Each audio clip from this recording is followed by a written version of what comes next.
the Arabian Desert. A vast ocean of drifting sands and scorched, sun-baked rocks. Beneath these endless dunes, oil, the lifeblood of our new mechanical century. For more than 400 years, the Ottoman Empire has ruled these lands, controlling all that's to be found here. But the Ottomans do not rule unopposed. Small bands of Bedouin rebels have united to overthrow the empire. They strike without warning and then vanish into the desert. Fighting alongside them is a lone British officer whose exploits have earned him wide renown. The world has taken to calling this man Lawrence of Arabia. In the desert, you rely on good planning, but you also hope for a dash of luck. And luck was with us when we learned of a recently derailed Ottoman train carrying a most interesting piece of cargo.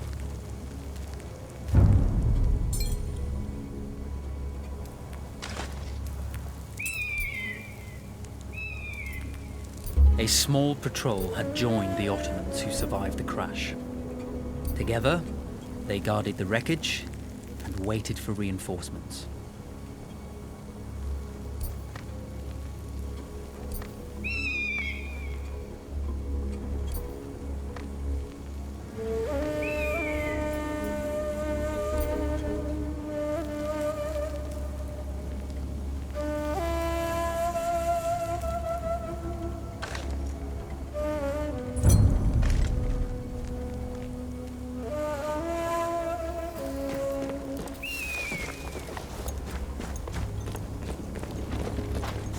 A lone fighter has just one advantage over a large enemy force.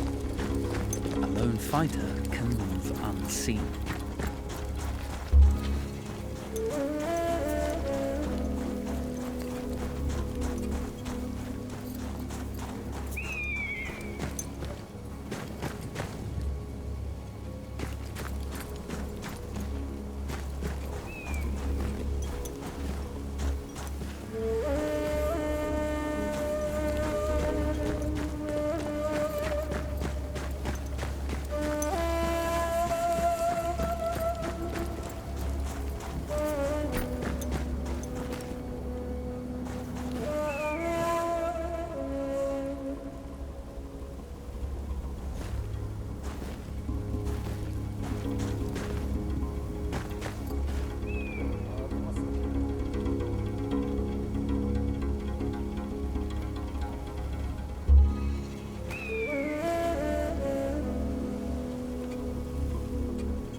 The tribesmen fought unconventionally, using weapons they knew well.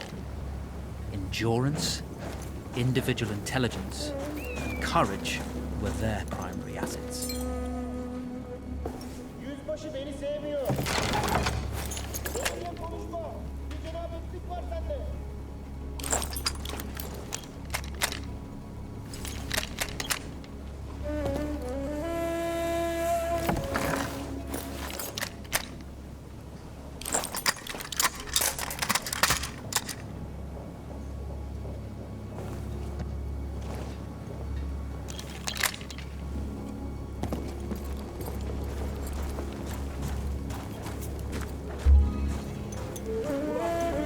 Çekeceksin.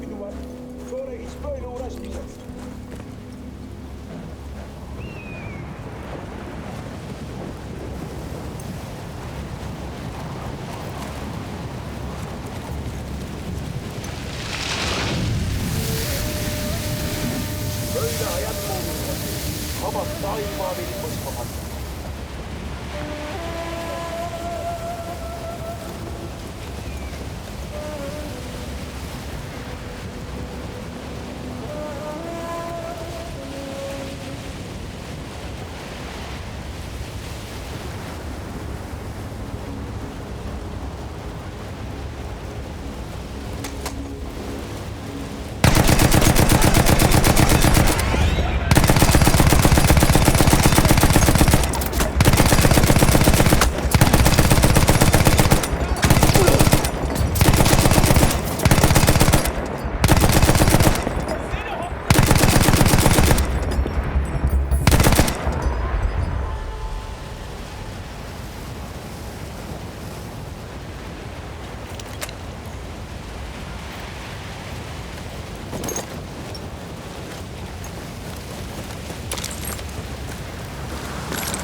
When your enemy has better weapons and better equipment than you, steal from your enemy.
Vaziyetini bozma! Now, it's over.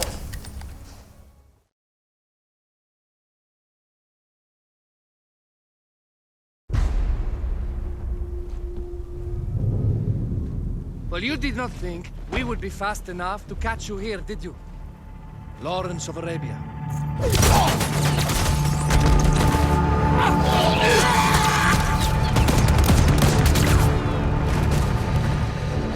Actually, I was rather depending on it. Lawrence. Well, this is very clever. Now the hunter becomes the hunted. So who might you be? How enchanting you are, my dear. Ahmed. I'll show you enchanting. If it weren't for you, I'd be free. Free, is it?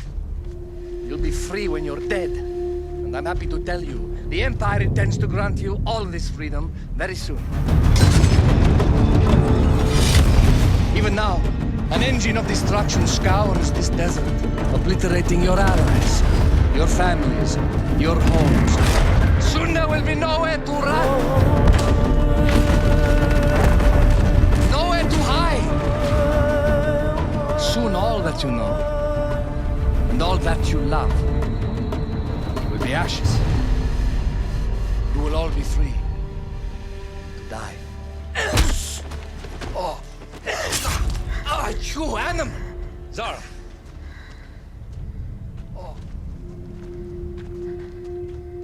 Now I understand that you would like nothing more than to strip the flesh from that man's feet and send him off into the desert naked to die. But think about it. You're right. I'm sorry, My friend here, she can be a little brusque. You're going to tell me how to lie to your train, so we can lure it into a trap and destroy it. Impossible. To even begin to talk to that train, you would need an entire book of communication codes. Oh, like this one, you mean? You can never stop the progress of machines! One day, the whole world will take your lands and the precious black gold beneath its sands. We shall see, my friend.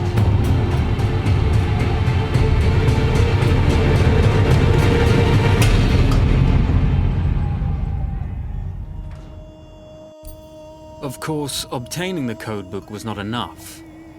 To destroy this Iron Dragon, this Canavar, as the Ottomans had named it, we had to send it 3 encrypted messages telling it to stand down. There were Ottoman outposts scattered along the railroad tracks. The commanders there carried high-priority message capsules. We had to use those to send our orders. Infiltrating the village wouldn't be easy. A full detachment of Ottoman soldiers had occupied it. The Ottomans had chosen an isolated location for their desert outpost. It seemed lightly defended. It was also well stocked with arms and equipment. The ancient ruins were all that remained of a civilization now lost to time. The Ottoman Empire brought in the modern world with a host of armored vehicles and field guns.